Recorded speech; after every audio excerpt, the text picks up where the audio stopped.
start it. Let's start with prayer. Let me share again with audio.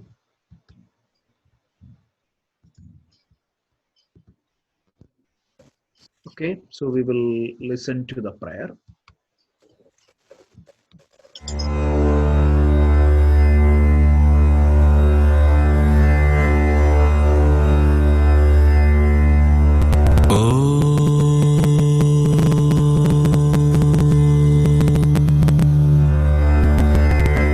सहनावतु सहनौ भुनक्तु सह वीर्यं करवावहै तेजस्विनावधीतमस्तु मा विद्विषावहै।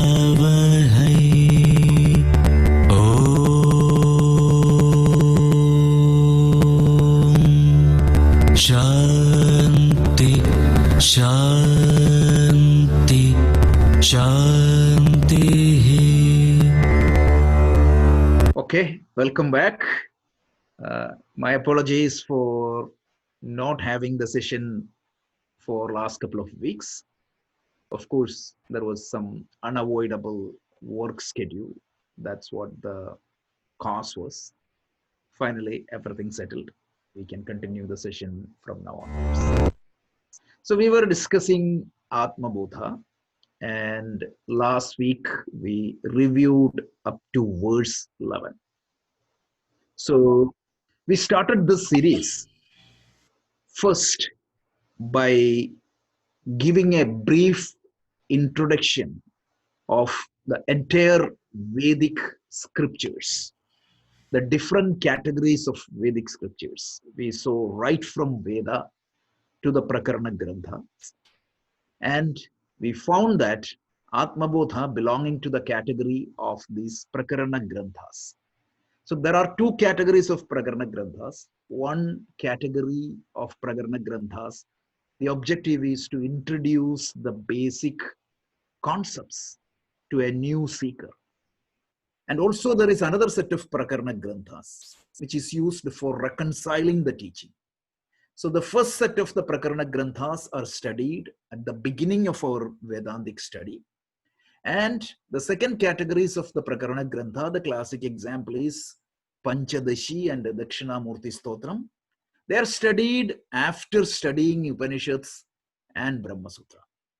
So Atma Bodha is an introductory Prakarana Grantha attributed to Shankaracharya. So the verse 1 and 2 itself, Shankara straight get into the subject. He said that there are so many spiritual paths, but only knowledge can liberate you. So that knowledge is the only direct cause of liberation. So that is very well introduced by Shankara, because every other yoga, every other spiritual pursuit or practice will help me to gain that qualification which is required for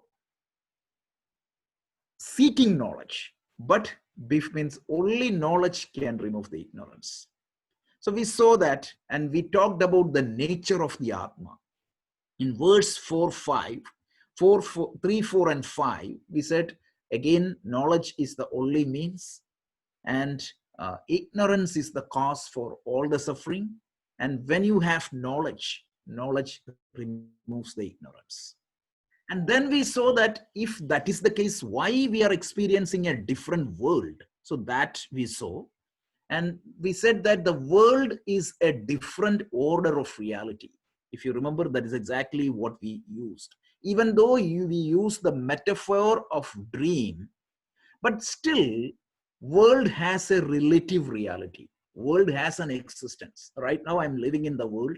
So world has a relative reality, and I need to transact with that reality when I live in that order of reality. We saw that.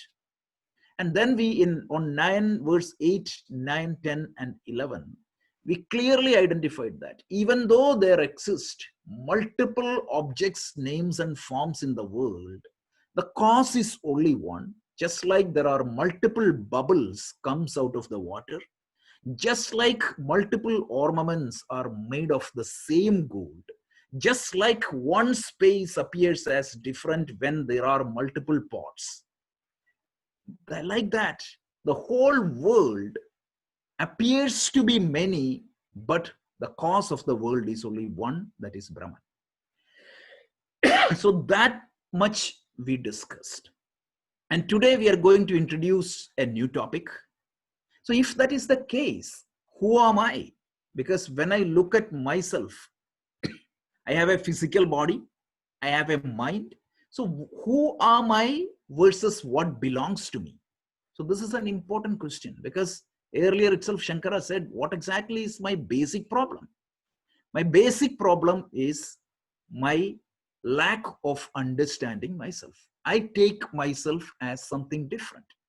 For example, if there is an error in perception, what happens? My feeling, my thinking, my speaking, and my action, everything will be depending upon what I perceived.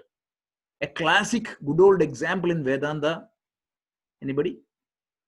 If I see a snake in a rope, what would be my reaction? Am I responding as if I'm seeing a rope? Or am I responding as if I'm seeing a snake? As long as that error in perception is there, the fear will be in me. So when I don't see myself properly, when I take myself as something different, my perception, my feeling, my likes and dislikes, my fears and anxiety, everything will be based on my self-identity. So how do I shift my self-identity from this perceived wrong self-identity to the correct self-identity? That is the whole purpose of this book. So for that, Shankaracharya introduces what are all the tools belonging to me and what is me.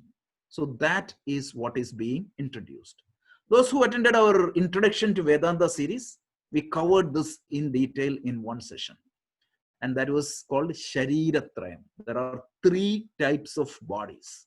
So that is what we are going to cover today. 12, 13, and 14. Any questions prior to that? Okay.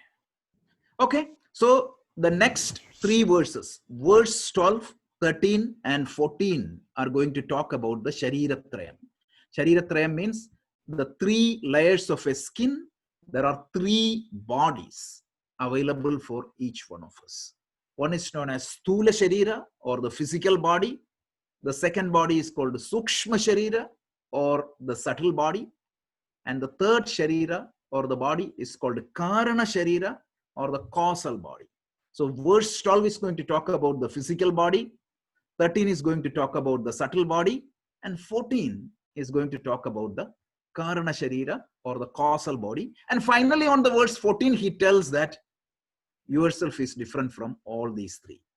So these 3 bodies are introduced just to show that you are not those bodies.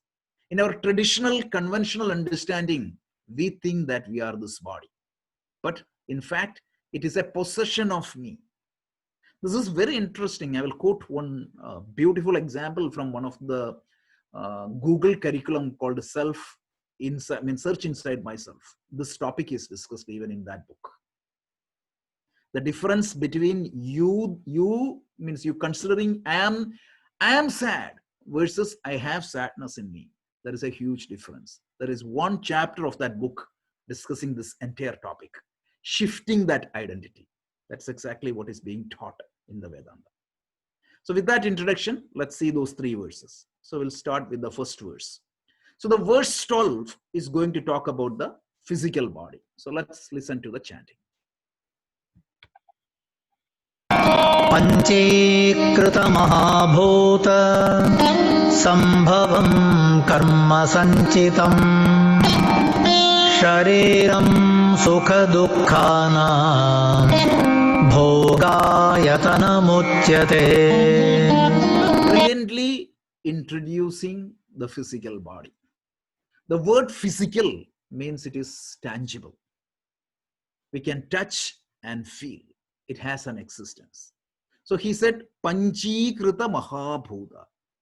Mahabhuta means the 5 great elements. Let's pause for a second. You may say, per modern chemistry, you have 100 plus elements, 105 plus elements. That is what the basic building block of this universe. But per the ancient worldview, they used a model, right? It's a model.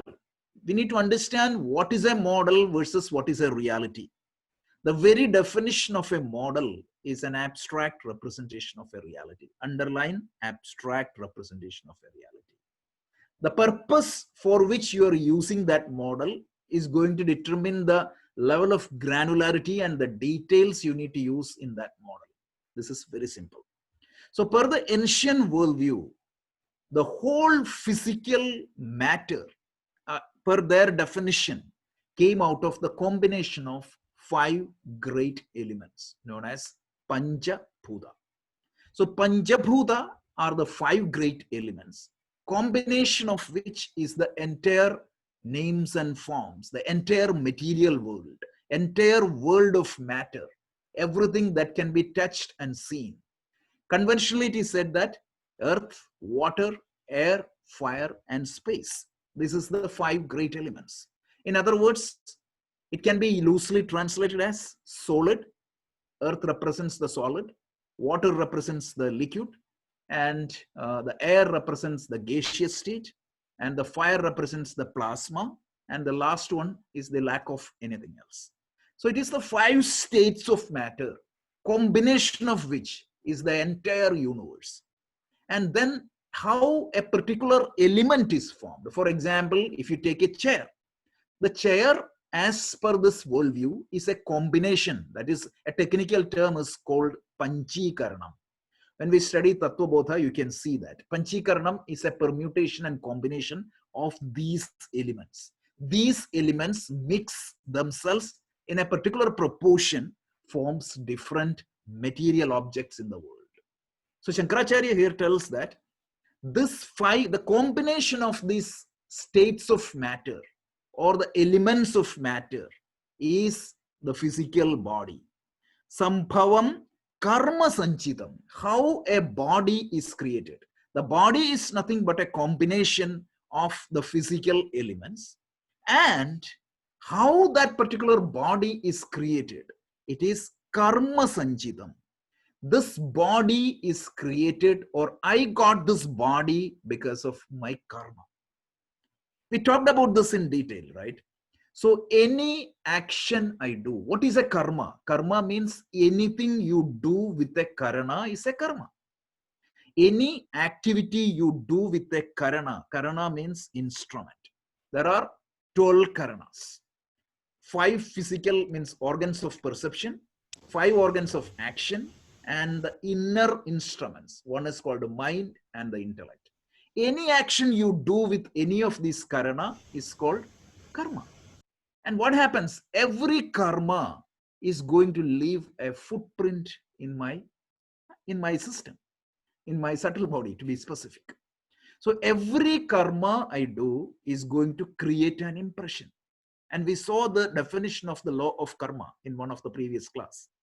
What does this law of karma does is, this karma, every action I do, it has a drishtaphala, an immediate result, and it has an adrishtaphala. Adrishtaphala is what we call as the so-called law of karma. So whatever action I do, it is going to create a karma, it accumulates a karma, and at the end of the life of my life, what is going to happen? All these karmas goes to a global pool called Sanchita karma. And at the end of my life, what happens? A subset of this karma will be pulled down, and I would take a body which is most suitable for that type of karma. And that karma is known as prarabdha karma.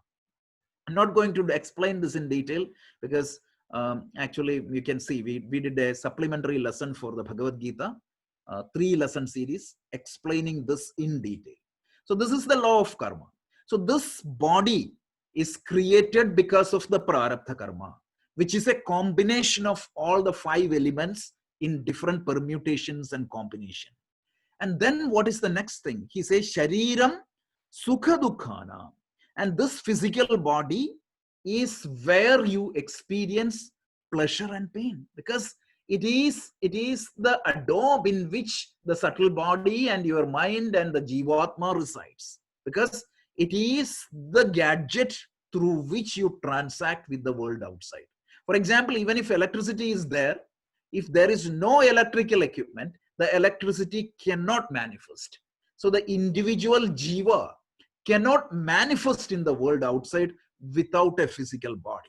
So this is where, and also without the physical body, I cannot experience, because of course the subtle body is going to recognize pleasure and pain, but it is through the physical body. So bhogaya tanamuchyate. It is said that physical body is the adobe through which, or the place through which I experience the pleasure and pain. So Shankaracharya explains the first body of every jiva. It is physical body. It is created by the combination of the physical matter, and it is born out of the karma. And this is the place through which I experience my pleasure and pain. So a little bit more. So a few more features we have to say. So the whole translation is determined for each individual by his own or her own past karma. And this body is made up of 5 great elements, and that gone through the process of panchikarana, permutation and combination. And this is what is physical body. And this is the medium through which the pleasure and pain is experienced. Or expanding further, this is the medium through which I transact with the world outside. And this is the medium through which I get experience from the world.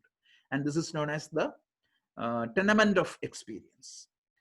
3-4 things we need to talk. One is, I'm going to compare this with the physical body, subtle body, and the causal body. So physical body of me, right? It is tangible and known to me, and it is tangible and known to other people also. So this is visible and tangible to myself as well as the other people. That is point number 1. And this is born out of the physical elements, Panjabhutas. And then what is the characteristics of this body? Even though it born, it is subjected to modification. And they call it as 6-fold modification. Shat Bhava Vikara. They say Asti, Jayate, Varthate, Viparinamate, Apakshiyate, Pranashyati. In Sanskrit, this is the life cycle through which a physical body goes. Asti means what? Conceived. So when you are conceived at the womb of your mother, the asti state happens. Jayate means it is the milestone at which you are born to this world, born out of the mother's womb. So that is Jayate. Varthate means the period through which you are growing. Viparinamate means that is the time a metamorphosis happens, a big change happens. You're becoming an adult. Thereafterwards, you won't grow. So that is Viparinamate. Apakshiyate means after 40s, late 40s or 50s, what happens? You will see the eyesight started dimming. You need a glass, you need a hearing aid, all that happens. Thus, it started decaying, apakshiyate. And pranashyati means at certain point of time, it ends. So this body made up of the Panjabhuta, which is visible to myself and other people, is subjected to 6-fold modification.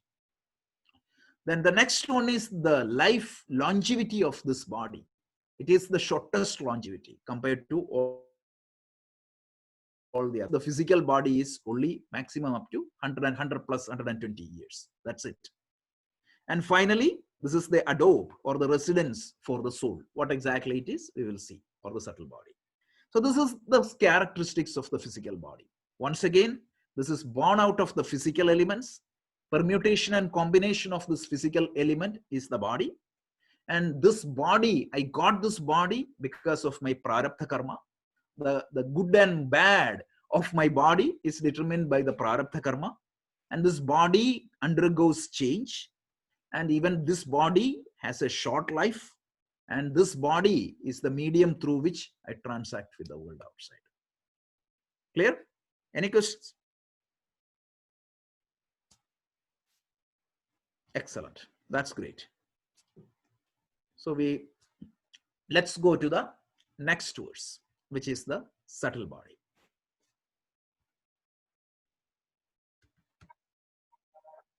पंच प्राणमनो बुद्धि दशेन्द्रिय समन्वितम् अपञ्चीकृत भूतोत्थं सूक्ष्मांगं भोग साधनम्.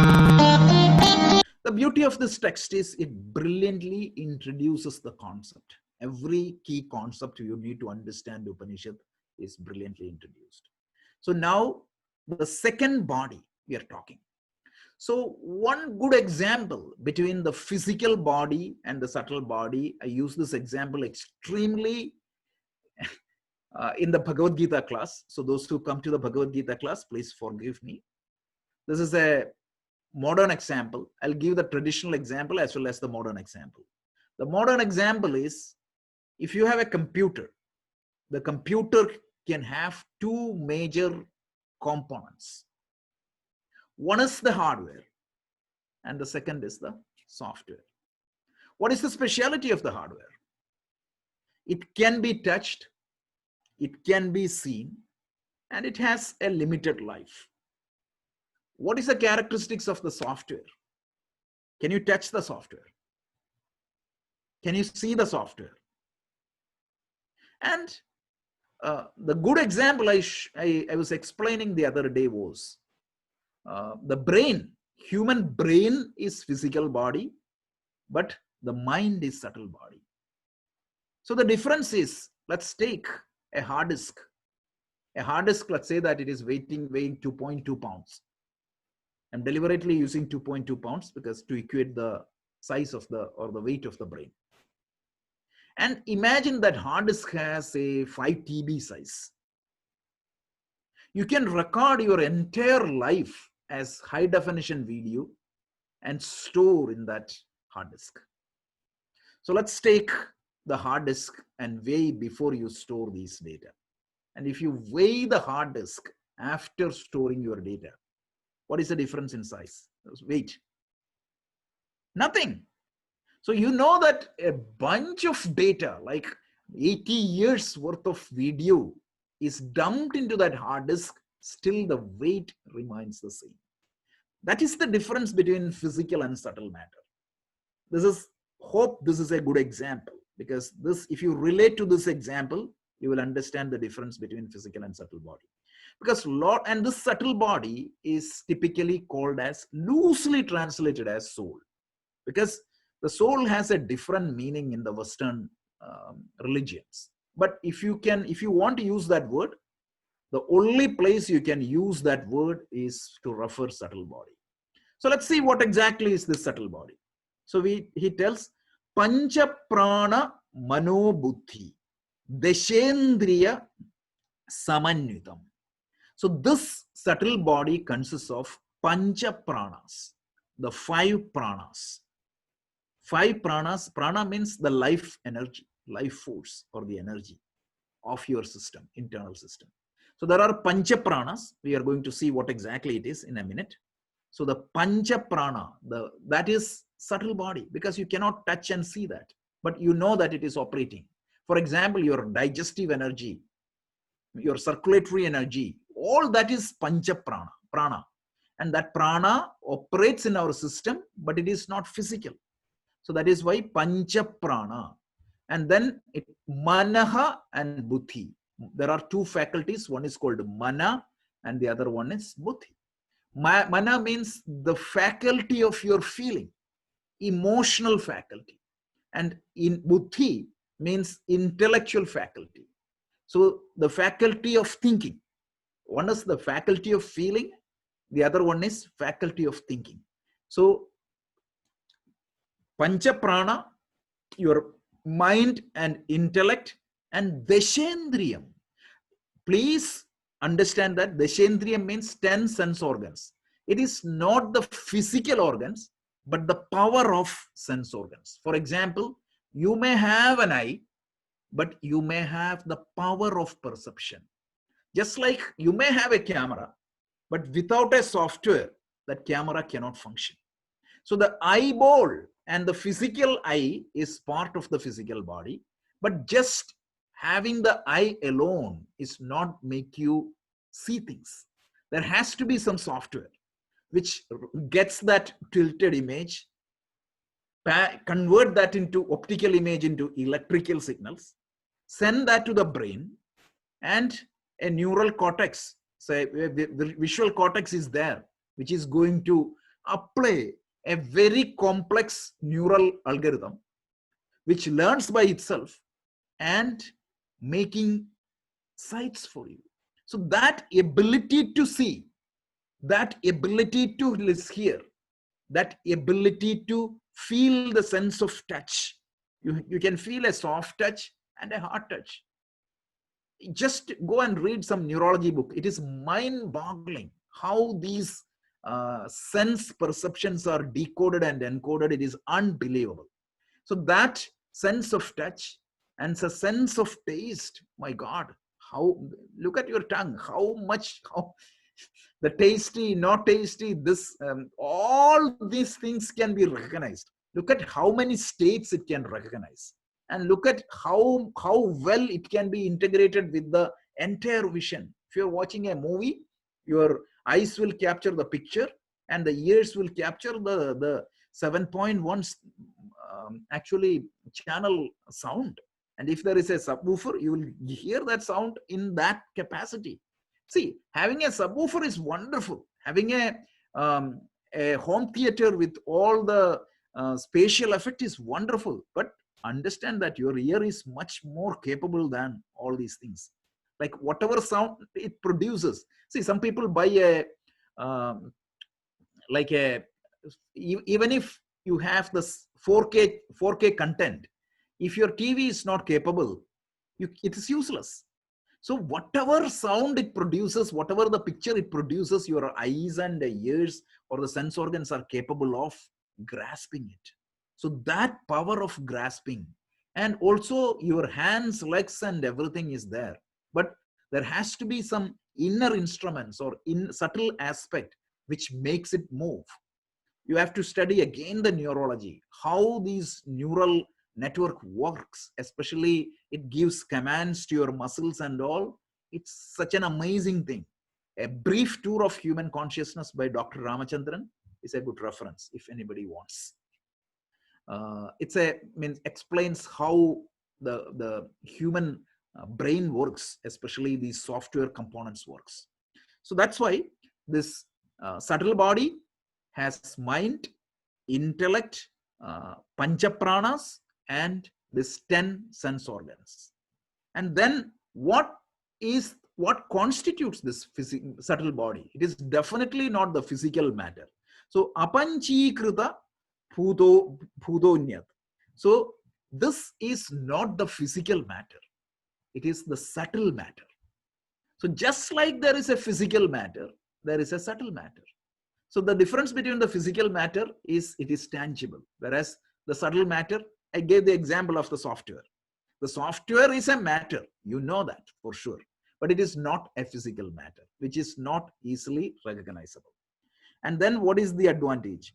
What is the characteristics of this subtle body? The subtle body is the means for all the experience, because it is that which makes the sense organs function.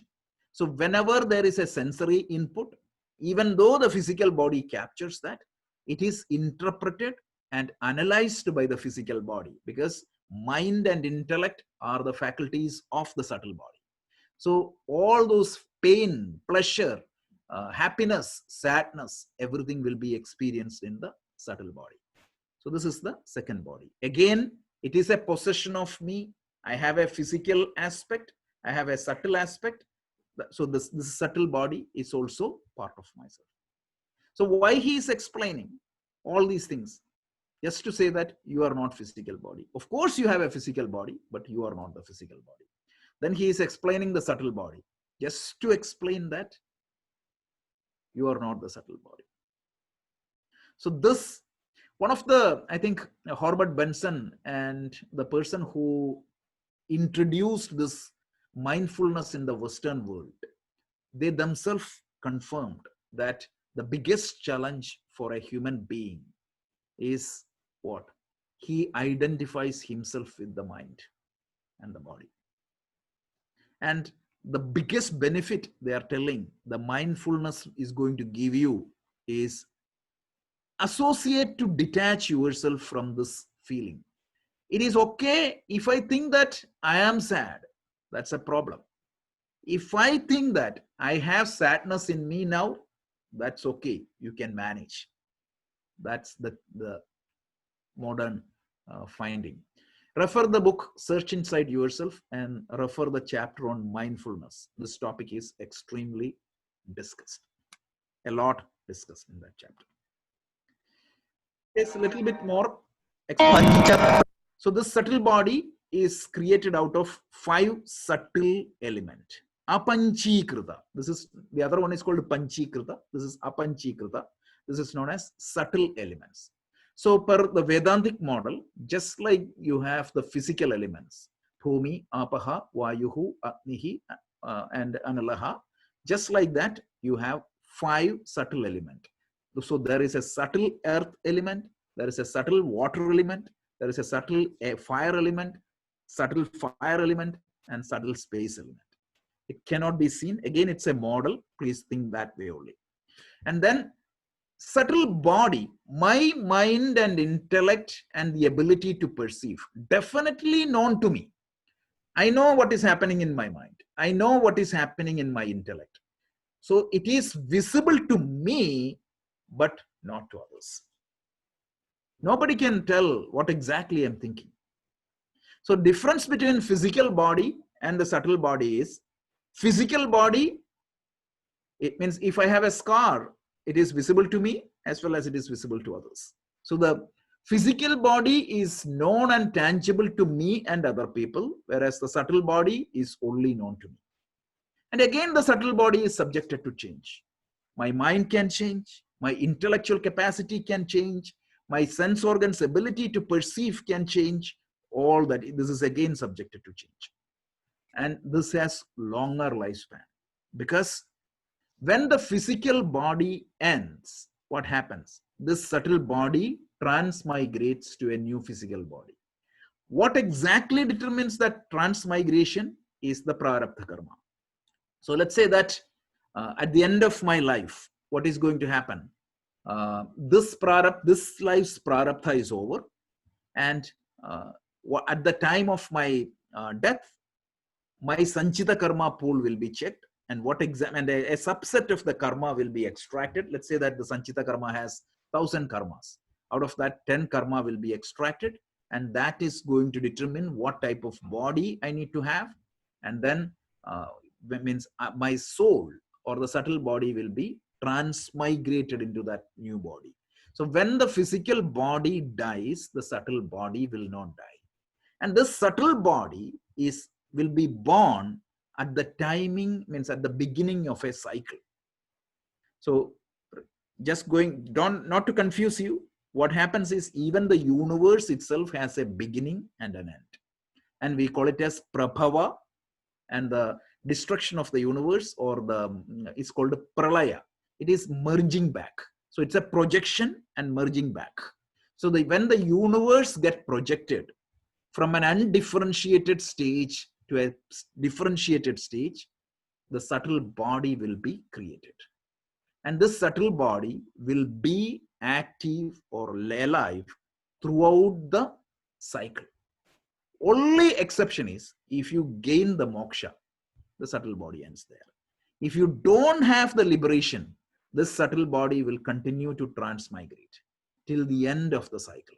At the end of the cycle, what is going to happen is the subtle body will be dismantled, and it will be stored in a seed form, in an undifferentiated form. And that is what is known as causal body. We are coming to that. But the life of the subtle body is the life of the cycle. and it is subjected to change. When the physical body dies, the subtle body will not die. So, and consists of the 5 organs of perception and 5 organs of action. Mind you, it is not the physical organs, but it is the ability to perceive. And then what happens? Consists of the 5 pranas, pancha pranas, and consists of the mind and intellect. So this is what the subtle body is. Any questions? Little bit more. So this is a beautiful diagram. So you have the 5 organs of knowledge: eyes, ears, nose, tongue, etc., and skin. And 5 organs of actions are there, like the speech, etc., hands, legs. And then what happens? 4 internal organs, like the manaha, buddhi, that is the only thing Shankaracharya called out. If you want to be technically specific, there are 2 more components: chitta and ahankara. Chitta means the memory, ahankara means the sense of I-ness. And finally, the pancha prana. It is known as prana, which is the respiratory system; apana, excretion system; vyana means your circulation system; samana means your digestive energy; and finally, udana means that which comes out, like a reaction, vomiting, etc. So that power to throw out. And it is said that at the time of the death, the prana also will be thrown out by the udana prana. Anyway, this is the pancha prana. And mana means it is the place of the emotional center of your mind, and buddhi is the intellectual thing. So once again, the physical body is made of physical matter, subtle body is made of the subtle matter. And the physical body is born out of karma, and the subtle body travels because of karma. Subtle body is not born out, and the subtle body keeps the karma with it. And the next one is the physical body is tangible to myself as well as the others. It is visible to me and others. Subtle body is known only to me, and it is not even tangible. And then the life expectancy of the physical body is very short, whereas the subtle body has a longer life. And the subtle body is alive till the life of a cycle.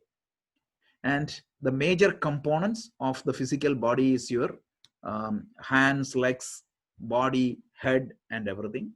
And for the component of the subtle body is the ability to, means 5 sense organs, means the power of sense organs, that is 10. Then mind, intellect, ego, and memory. And then pancha pranas, prana, vyana, apana, udana, and samana. And that's it. Hope this is a good introduction. You will, means this is very important for the study of Upanishads.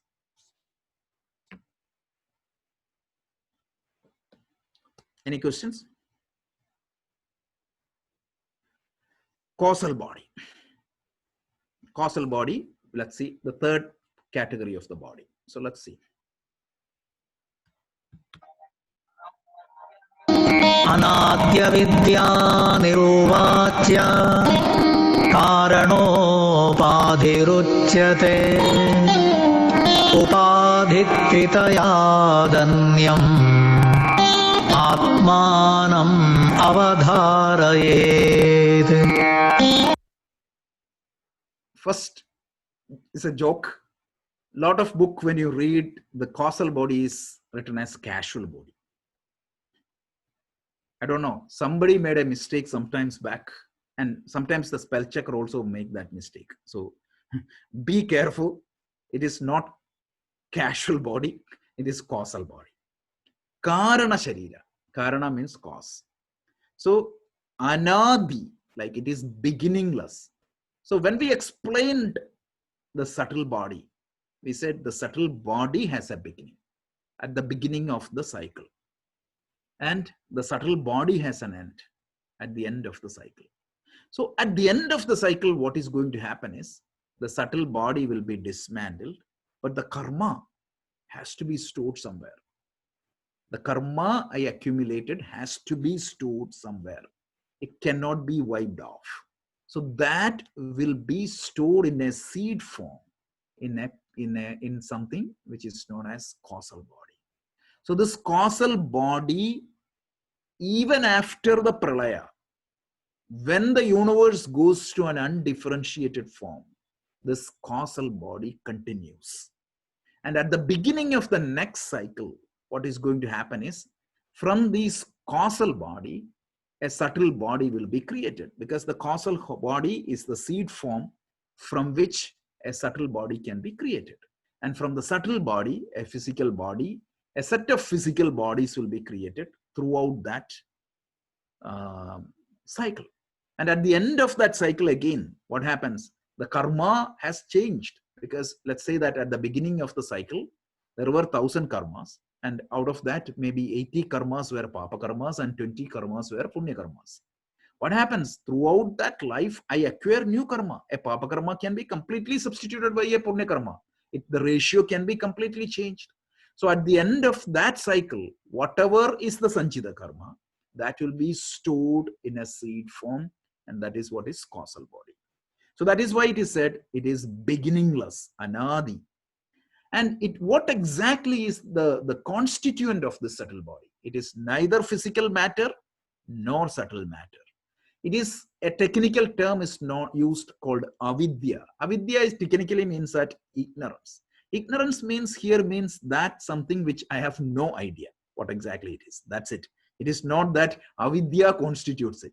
So avidya is a term used to refer the constituent or the building block of this causal body. And it is called as mula prakriti. Sometimes it is called as the actual fundamental prakriti. And so there are different names that are used to represent the cause, the constituent of the causal body. It is neither physical nor subtle. I have no idea, or anybody has no idea, and that is why it is called avidya. Anadya avidya. What is the next problem? You anirvacha. So you cannot comprehend that. It is indescribable. It is not perceivable at all. It is neither perceivable to known to me, known to others. To compare with the other bodies, because the physical body is known to me as well as the others. The subtle body is known to me, but not others. Causal body, neither me nor others can perceive it. So that is what the third word means. So it is beginningless. It is created by avidya or mula prakriti, and it is neither known to me nor to others. So this is what happens. Karanopadar uchyate. And this is said to be the cause of the causal body. This is the causal body. That's what Shankaracharya tells. And then he makes one more statement. What is that? All these three bodies, upadhi trayadanyam. See, distinct from, anyam means distinct or different. All these bodies means something is distinct from all these bodies. Atmanam. So you please understand that your Atma, understand properly that your Atma or yourself is completely different from all these bodies. So I am not the body, I am not the mind, I am not the seed form in which my causal, subtle body is stored. I am different from all these things. So these bodies are introduced, right? Suppose I have a headache. The headache belongs to the physical body. I can very well say that my physical body has a headache. I have a pain, emotional pain. I feel extremely sad. I can say that my mind has that sadness.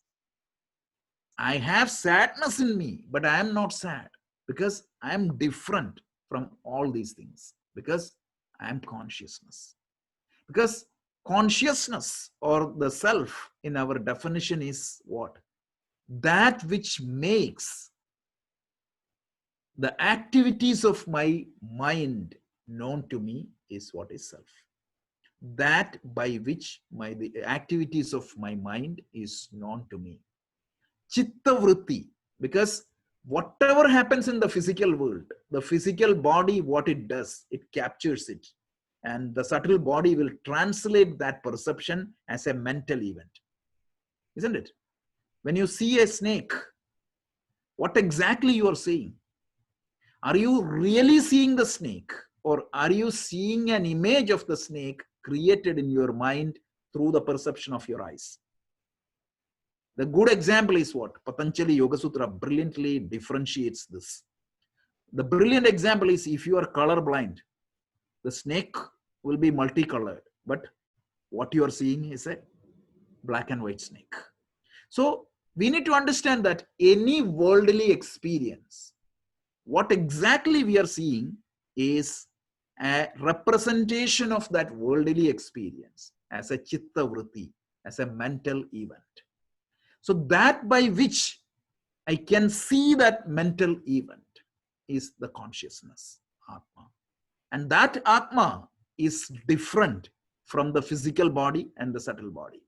So one thing Shankaracharya makes it very clear here is that without the physical body and the subtle body, the Atma cannot see anything that is happening outside. Correct? Because the Atma cannot see the optical image. That optical image has to be represented as a chittavritti for the consciousness to illuminate that. So that is why when you don't have a subtle body, there is no life. The rock do not have a life. A dead tree do not have a life. So a life means there is a subtle body. And the subtle consciousness will manifest only when there is a subtle body. The traditional example is a bucket of water and the sun, reflection of the sun. The reflection of the sun represents the Atma or the consciousness. The physical body is represented by the bucket, and the subtle body is represented by the water. So if I have only the physical body and do not have the subtle body, I cannot see the reflection of the sun. But when the subtle body is residing in the physical body, what happens? I can see the reflection of the sun. So once again, coming back to causal body is the seed form in which the subtle body will be stored at the time of the pralaya. And the causal body is only neither known to me nor others. Third characteristics. Causal body is made up of something called avidya or the mula prakriti. And the life duration, longevity of the subtle body, causal body is very high. Like it is almost eternal. And the causal body will be destroyed or it will be gone only at the time of liberation. Now you may ask me one question. When did it was created? Or why it was created? Answer is, we don't know. It happened. Cycles after cycles, it happened. As I explained in the last class, this is the answer Swami Vivekananda gave. Go please refer his Chicago addresses. In that he gave a lecture on Hinduism. Without somebody asking this question, he said that, yeah, I don't know. I don't know this, why it happened. But this is very well logically explained. And he gave a logical explanation also, right? You're sitting in a space conditioned by space and time, and you're trying to understand something which is beyond space and time. How is it possible? The example he has used is an amoeba trying to understand the changes that happens to a human body. The life of the amoeba is few hours. How can I say that like a child has grown up to a big person? It's impossible for its perception. So as long as we are in the space-time continuum, it is impossible for us to understand certain things, which is beyond our logic. But definitely, this is not against the logic. And this model is similar than a lot of alternate theories. So, yeah, so let's see. So we say avidya, which is beginningless and which is indescribable, is the causal body. And Shankaracharya tells that, know that the Atman is totally different from all these different bodies. So this is not visible or tangible to myself or the others. And this is born out of, it's not causal matter. It is it is the avidya or mula prakriti. That is something wrong. When I changed it, it didn't happen. It is beginningless.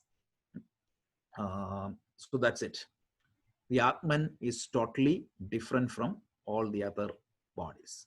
This is the 4 factors of the causal body. Like the material, it is the material made of the causal matter, not the subtle matter. It is the causal matter. And the components, it is subtle and physical body, subtle body and physical body in the seed form. And this function, why it is designed, it works as the storehouse when the subtle body is dismantled. And nature, it is eternal life, and it is not even evident to myself. So these are the 3 bodies. Once again, today we saw the Shariratraya, the 3 bodies: physical body, subtle body, causal body. And finally, we saw that this I am not the physical body, subtle body, or the causal body. I am the Atma, I am the consciousness. So this analysis will continue. So let's pause for 5 minutes. Any questions? Any clarification or any comments or any additional thoughts? Anything is welcome. Yeah, Gina, please. One question on, so as many as Jivatma will be there, that many causal body will also be there, right? Absolutely. 1 to 1. One Like, to yeah, that many is causal body and subtle body will be there. So, so just to answer a little bit further Vedantic on that. So the para prakriti, which is the Brahman, from the para prakriti, all the matter gets manifested, which is called apara prakriti. The apara prakriti consists of this physical, subtle, and causal matter, combination of which is the physical body, subtle body, and causal body. So if somebody has only the physical body, or if some object has only the physical body, even though the consciousness is shining there, it cannot be reflected. So a rock has only a physical body, so it has no life. Whereas a human being has the physical, subtle, causal body, so the life is there. When the subtle body moves out, what happens? It cannot reflect life. The life is gone. So this is the model, Vedantic model. Any other comments? So one thing is, please understand that when you hear soul in Vedantic book, especially Vivekananda uses this word a lot. He was trying to translate that into a language which is understanding the then Western population. So whenever he refers soul, understand that he is referring subtle body. That's it, not the Atma. A lot of people think subtle body as Atma. Sorry, soul as Atma. Soul is subtle body.